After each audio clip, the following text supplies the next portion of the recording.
Coming up on CMI, Mark Cuban is loud, brash, and outspoken. Now, the most maverick of the Mavs sits down with Chris Myers and explains why his mouth often gets him into so much trouble. You've hit over $1 million in fines. I'm a little bit more aggressive in trying to get the job done than maybe they appreciate sometimes. Cuban also admits why he loves Bob Knight, but would never hire him. Describes how Paris Hilton could teach the NBA a lesson or two, and reveals his choice as the best player in the league. And guess what? He doesn't play in Dallas. Some of the stuff he puts out there, when he doesn't want to be stopped, you can't stop. Find out if Mark Cuban can ever stop talking right now on CMI, the Chris Myers Interview.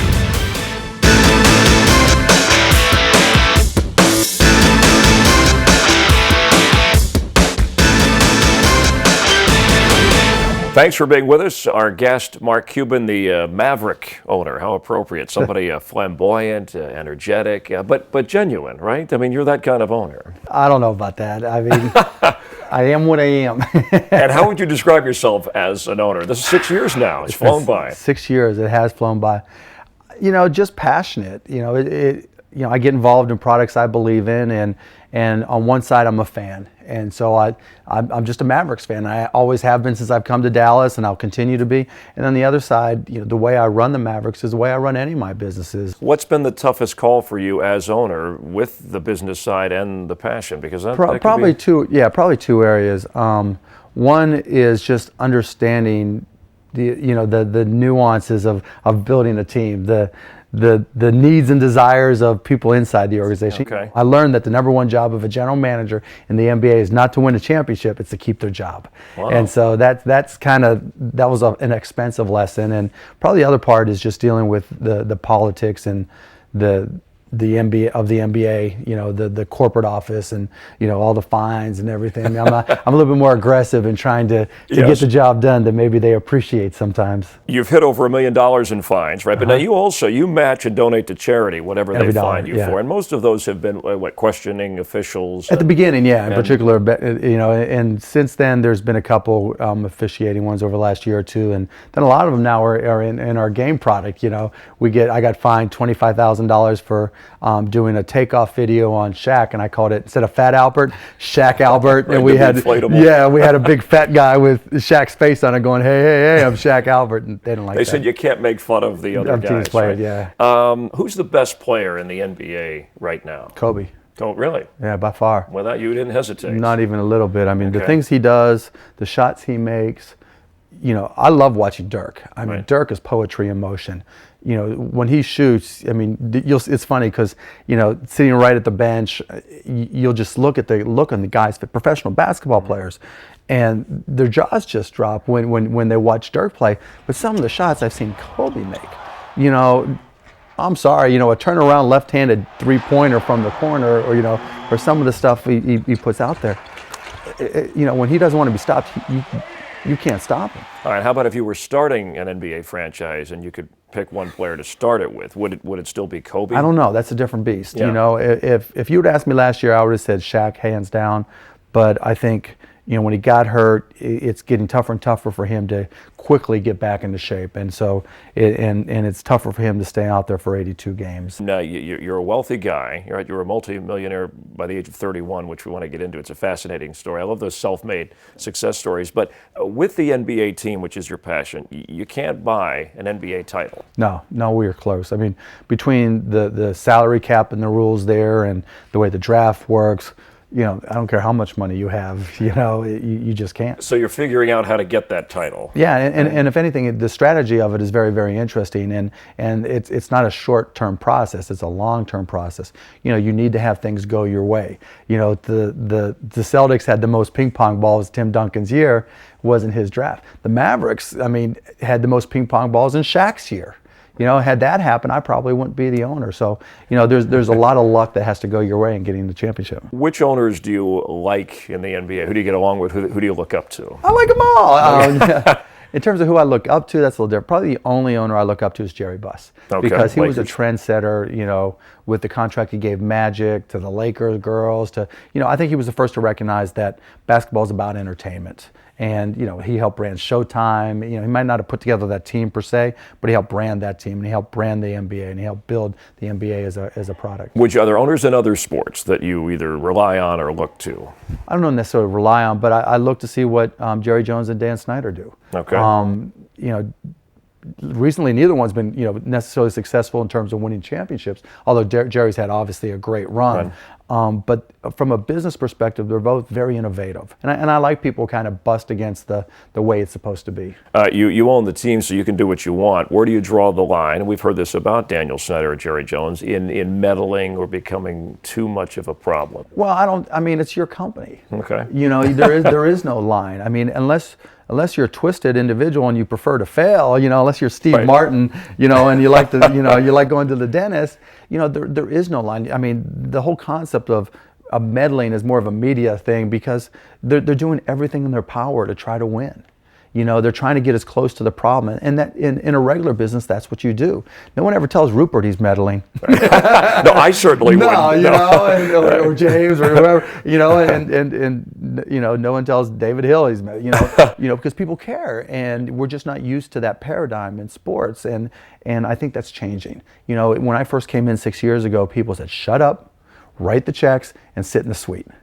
Now, when a new owner comes in, the guys, when Bruce Levinson buys the Hawks or Wick Grossbeck buys the Celtics, they ask, "Are you going to be like Mark Cuban?" Right. Now I get requests, "Would you please buy this team?" Right. As opposed to, "Don't you dare come near us." And so it's gone 180 degrees. I want to ask you, if you could buy a sports franchise in another sport, which one you would take? Also, we'll get Mark Cuban's thoughts on how Paris Hilton could help the NBA, right? You'll like this when we come back. Also coming up. And you went to Hollywood and dabbled in acting, right? I was officially retired at the age of 30. So I started taking acting classes. I mean, what better way to meet women, right? Plus, you went to Indiana, right? Now, later you met Bob Knight. Right. And big fan of his style? Yeah, absolutely. Okay. Would you ever hire him as a coach? Stick around for the answer next on CMI, the Chris Myers Interview.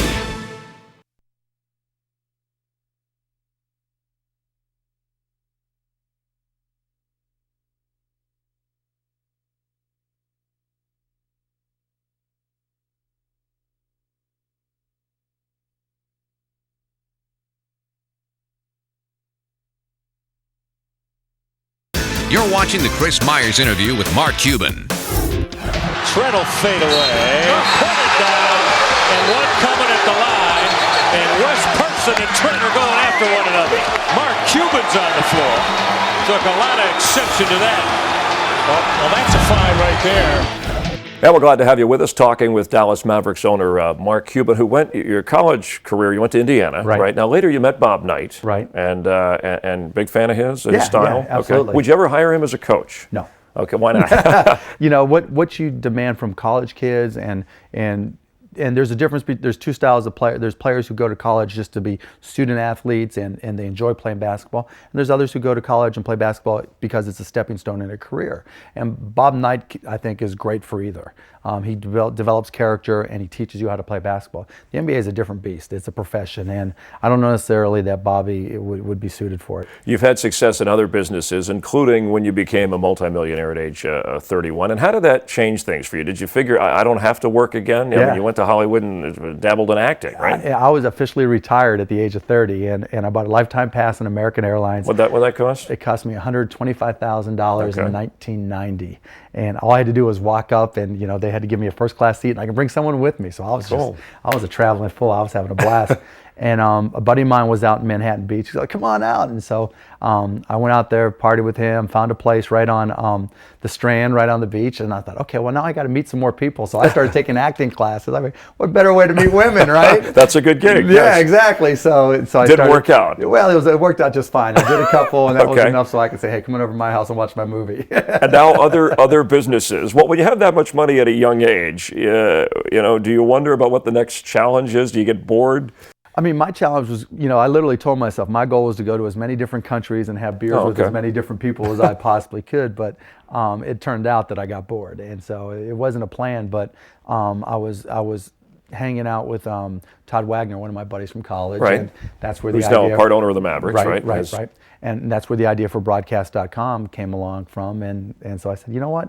maybe I won't stay retired. It's been 4 years, and so maybe it's time to graduate to a job. And HD Net and DVDs and your own movie company now and theaters, right? Right, So the this whole is kind of entertainment empire we're trying to an aggressive forward entry here. Absolutely. I mean, I like to challenge things. You know, when we started HD Net in September, or actually June of 2001, people were like, high definition, that's going nowhere. And you know, now 4 years later, it's become a sweet spot of entertainment.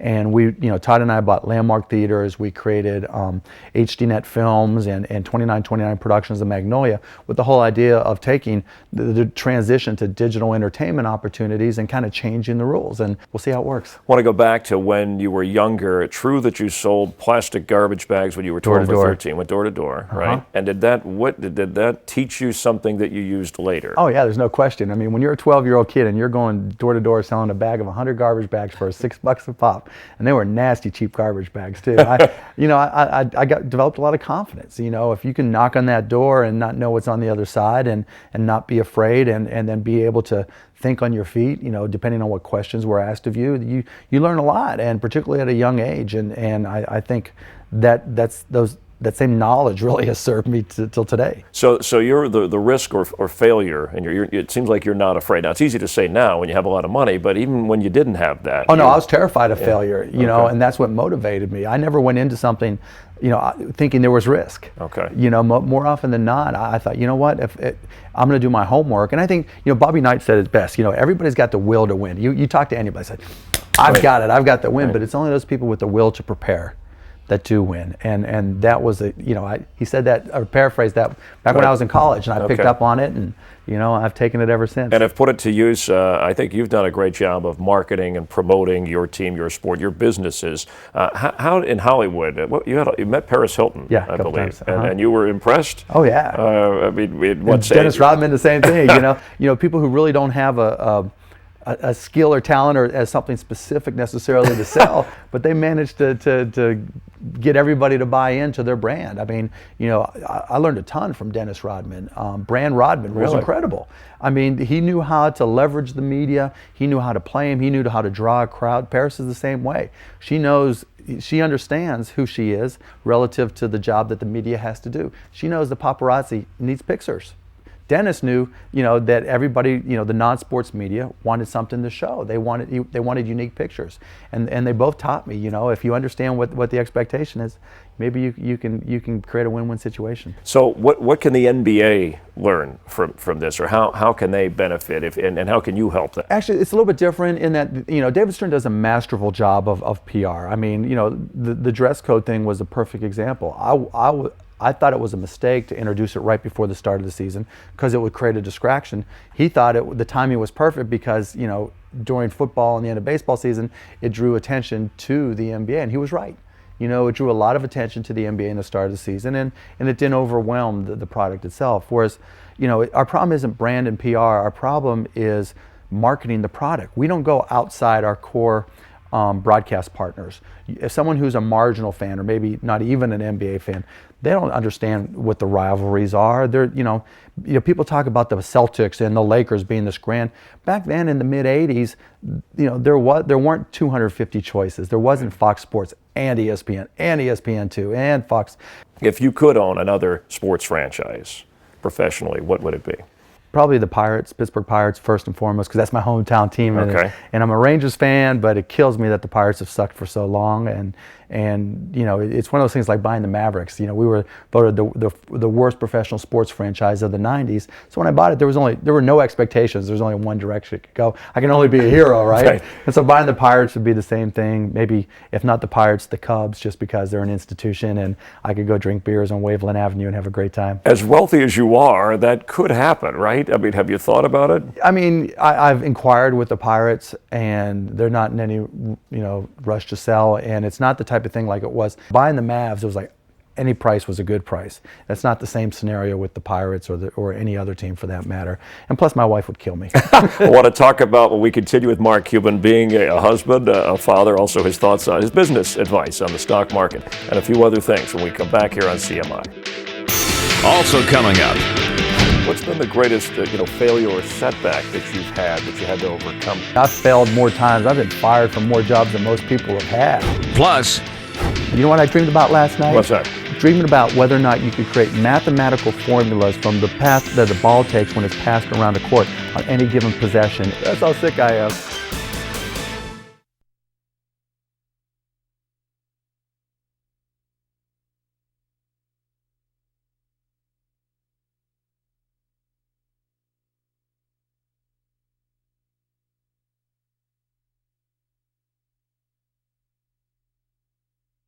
Coming up next on the Chris Myers Interview with Mark Cuban. Your view on the stock market. In a sense, it's gambling. It is absolutely gambling. There's no ifs, ands, or buts about it. Also on the way. You said, which I love this line, that you hope she has fat ankles. Why would you say that about your daughter? Well, because, I mean, it's either buy a shotgun. That's next on CMI, the Chris Myers Interview.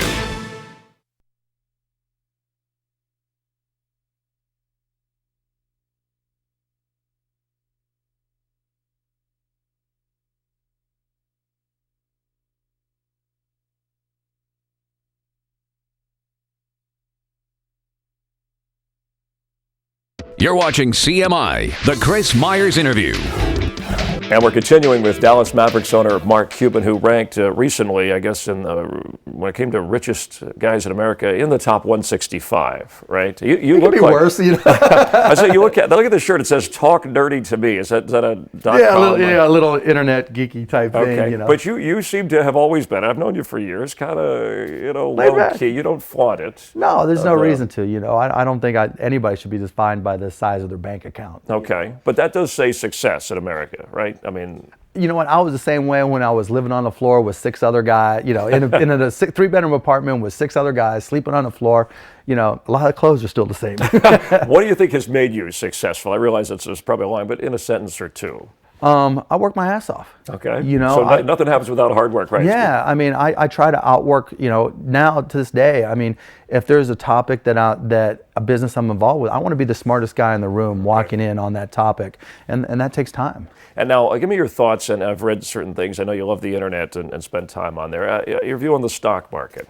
In a sense, it's gambling. It is absolutely gambling. There's no ifs, ands, or buts about it. If a stock doesn't pay dividends, it's no different than a baseball card. It's only worth what somebody else will pay. All right, but you're in the stock market, right? And not a whole lot of stocks. Okay, and you watch them closely, right? Okay. What's your view on the future of the internet? We're just kind of tapping, right? It's funny. I like to read up on history, and there are books that used to call electricity a newfangled technology, plumbing used to be a newfangled technology, television. And so what happens, things evolve where the internet will be part of our lives. Okay. Convergence is dead. It used to be analog and digital converging.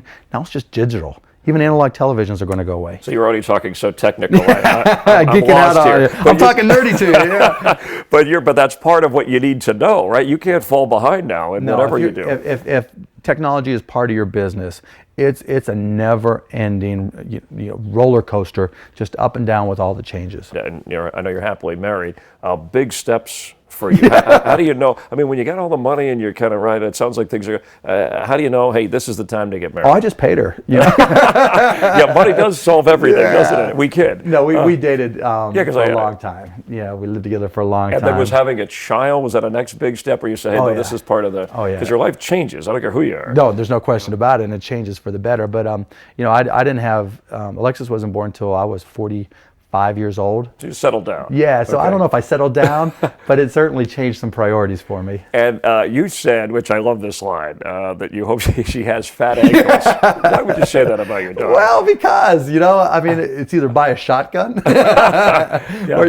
cut the population in half of guys who are going to be chasing. Right, when she gets older, right? If the guys are anything like you or me, that they're, right, that's going to be an issue. You know what, payback is, what. And so. Yeah, and so I know what I was like. And boy, oh boy, I pity the fool who tries to date my daughter. An early warning. It's already changed you a little bit, right? But has it changed you in any other ways as far as being a father? Well, 2 ways really. One, it used to take me a day and a half to get over a Mavs loss. Okay. Now I come home and I see Alexis, and it only takes me like 3 or 4 hours.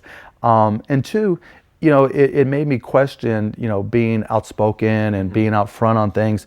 And it really helped me come to the conclusion that I have to be true to myself, that the last thing I want to be is in a position where my daughter said, why did you change? Right. Okay. What was wrong with who you were that you felt the need to be different? What's been, and I hate to ask this because things have been going so well, but what's been the greatest failure or setback that you've had that you had to overcome? Because I think people watching will say, hey, you don't just sail through life here. Oh no, I mean I've failed more times. I've been fired from more jobs than most people have had. I mean I've been called a dumbass idiot that'll never accomplish anything. Oh yeah, are you kidding me? I got fired. And did you deserve to be not called names? But it didn't matter. It didn't matter. Yeah. It was what it was. I mean whoever's in charge is in charge. To me the definitions of success isn't how much you have in the bank. It's not, what you drive or how you fly. It's do you wake up every morning with a smile on your face, excited about your life and excited about the day. And to me, that's the goal every day. And so far, knock on wood, that's what I've been able to do. Ever see yourself selling the Mavericks? Only if something really got me really, really, really mad. I hope it's a family legacy for generations to come. Hand it off to your daughter. Oh, exactly, really? Or any other kids I might have. But it's not inconceivable that the politics, I just, I try to live a hypocrisy-free life. I'm not always successful at it, but if something happened at the NBA level where I just couldn't deal with it, then yeah, it could happen. And you say, you don't have a real job, but you work a lot and you enjoy being busy. My wife says to me, well, why did you take off? I'm like, if I'm sitting on a beach somewhere, I'd still be reading this programming book, believe it or not. I'd still be playing on my computer, and where other people play video games as their way to relax, to me, I'm going through the statistics we keep on referees, looking for patterns, looking for trends, or tracking shots. Honestly, God, you know what I dreamed about last night? What's that? Dreaming about whether or not you could create mathematical formulas from the path that the ball takes when it's passed around a court on any given possession, and if you could translate that into a formula, would there be repetitive patterns? And you're way ahead of me. That's how sick I am. You're that devoted. That's how sick I am. Well, before we let you go, if you were the NBA commissioner or were in charge of the NBA, what's the first thing you'd do? I'd probably charge each team 2% of revenues and put that in a marketing fund. That'd be the absolute first thing, and bring in an outside marketing firm. I'd also probably hire 2 or 3 young, hardcore marketers that are part of whatever they're calling this current generation of 18 to 24s to come in and give us some ideas, to really just give us, sometimes you got to step away and step out of yourself and let people have a completely different viewpoint of your product and what's going on in the world, give you some advice. And I don't think we've done that very well. Well, we always appreciate your advice. Great talking to you. Keep up the good work. Same to you, Chris. All right, good luck to you. All right, thank you. Mark Cuban, owner of the Mavericks, with us. We thank you for watching, and we'll see you next time here on CMI. Tune in next week when Chris sits down with Gonzaga hoops phenom Adam Morrison. The future NBA lottery pick explains what it's like to be compared to Larry Bird and reveals why his daily battle with diabetes has never held him back on the basketball court. That's on the next episode of CMI, the Chris Myers Interview.